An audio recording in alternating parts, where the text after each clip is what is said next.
Tonight we're talking about informational interviews. با عرض درود و احترام امروز میخوام در مورد مسابقه اطلاعاتی صحبت کنیم.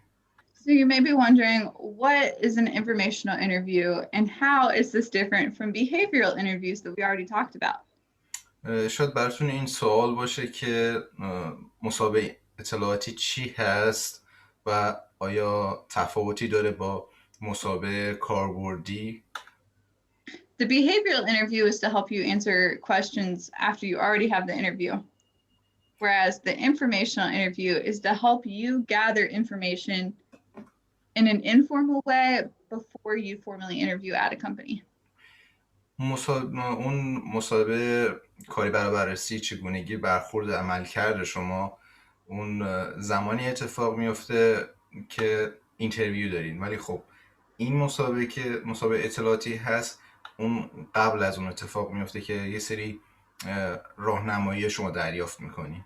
This is a great way to get advice about a work culture, the career in general, what the general atmosphere is at a given workplace, or just to learn more about the industry that you want to be a part of. این یه راه خیلی خوب هست که به شما این اطلاعات رو شما بتونید این اطلاعات رو دریافت کنین که اون محل کارشون چطوریه، آینده کاری اون گذشته کار چطوری بوده و یا اینکه آیا هیچ صنعت مشابهی وجود داره که بخواین راه جدیدی پیدا کنید.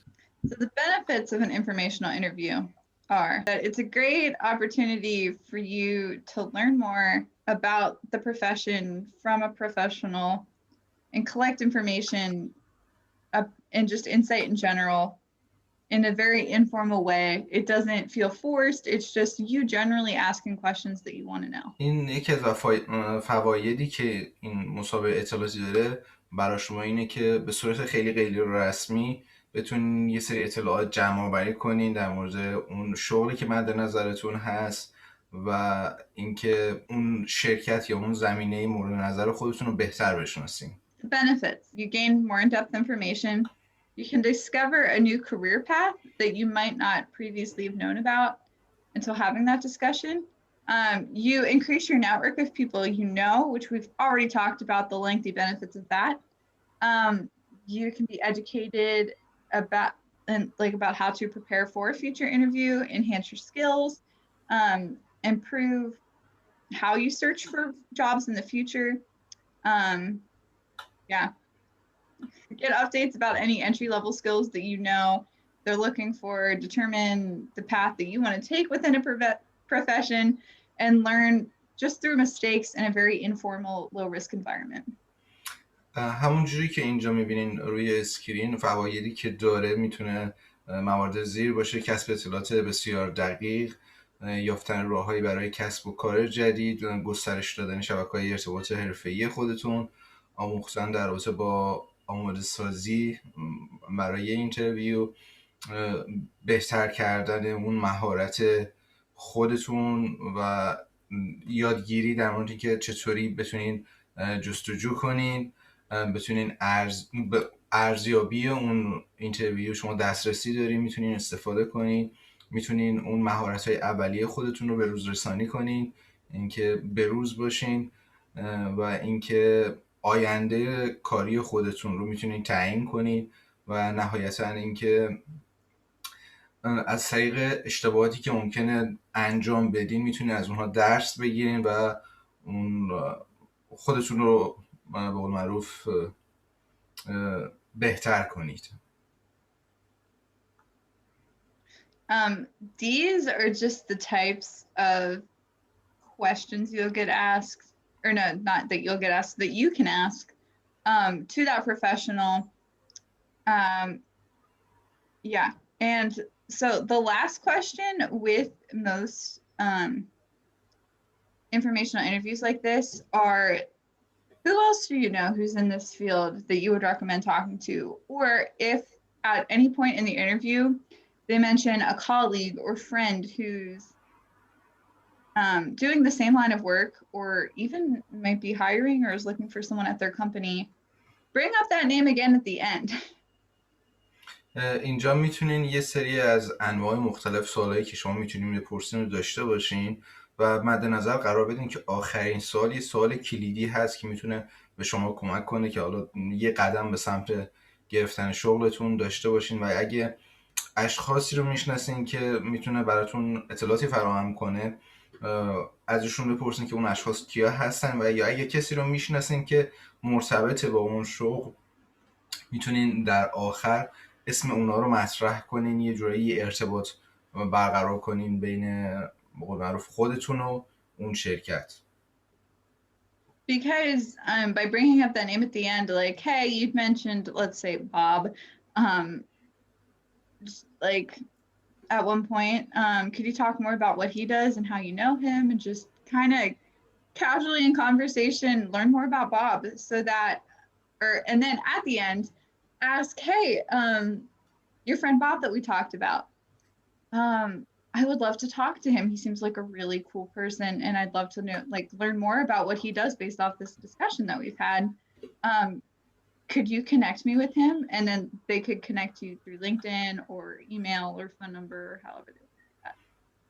این به این صورت میتونه اتفاق بیفته که اگر تو اون مصاحبهتون، تو اون صحبتایی که کردین، اسم یه شخص رو آوردن، به فرض مثال باب، میتونین تو به آخر که رسیدین بگین آره بیشتر میخواین در مورد باب بدونین که چی کار میکنه، آیا راضیه، چه شرایطی داره و آیا هیچ راه دسترسی به این شخص هست که من سوالای بیشتری ازشون بکنم و اطلاعات بیشتری دریافت کنم و خیلی به صورت غیر رسمی یه ارتباط عمیق‌تر رو شما برقرار میکنید. Kind of initiating the conversation for an informational interview.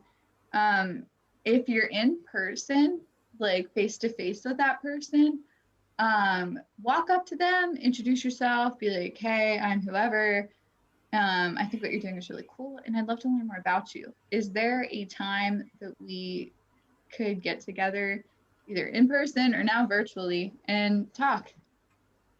و این آخرین اسلاید امشبمون هست، ولی خب باید اینو مد نظر قرار بدیم که تو چه شرایطی ما این مسابقه رو انجام میدیم. اگر به صورت شخصی هست میتونیم بریم سمتشون، معروف دستی تکون بدیم یا عرض ادبی کنیم و بهشون بگیم که آره ما نسبت به کاری که شما انجام میدین خیلی مشتاق هستیم، دوست دارم بیشتر یاد بگیرم و آیا وقت یا زمانی هست که بخوایم این کار رو انجام بدیم، و یا اینکه اگر به صورت شخصی نیست زمان مناسبی برای ارتباط اینترنتی به صورت مجازی همدیگه رو ملاقات کنیم و میتونیم این کار رو انجام بدیم. And then when I've done this in the past, I was like, hey, can I get your email? Or this was in my university, so I'm like, can I get your email from my professor? And he's like, oh, of course. And so I did that, and then I sent him an email reminder a couple days later, like, hey, this is Greta that you met at this event at my college. I'd love to plan a time to meet with you. And then by kind of like following up with that conversation, especially in like a written place like email or like over text, if you are, I think text is more informal than like email, so it might be harder to remember. But with that, like, make sure you follow up, and if they don't respond within 3 days, then follow up again, because they're busy people. They might have just got lost in messages. It happens. But by having it in writing, they're able to also upload it to their Google Calendar, or just see it and more likely to remember it, and that increases your chances of getting your foot in the door for an informational interview. بالفرض مثال من واسه دانشگاه خودم این کار رو انجام دادم، رفتم ازشون خواستم که ایمیلشون بهم بدن حالا برای استادشون و بعد بهشون ایمیل زدم، ایمیل فرستادم و بهشون یادآوری کردم در رابطه با مصاحبه، در رابطه با اون صحبتی که داشتن و سعی کردم این صحبت رو از طریق ایمیل ادامه بدم و یه ارتباط برقرار کنم و بتونم بیشتر شانس موفقیت خودم رو برای گرفتن کار یا وارد شدن به اون هیت افزایش بدم. و اگر به احتمالی پاسخی دریافت نکردم، بعد از 2-3 روز دوباره یه پیام دیگه فرستادم، یه ایمیل دیگه فرستادم که یادآوری کنم، نشون بدم که مشتاق هستم و حالا شاید خیلی سخت باشه که بخوایم شماره کسی رو بگیریم، ولی خب ایمیل رو میتونیم دریافت کنیم و از این طریق میتونیم به ارتباطمون به پافشاری خودمون ادامه بدیم.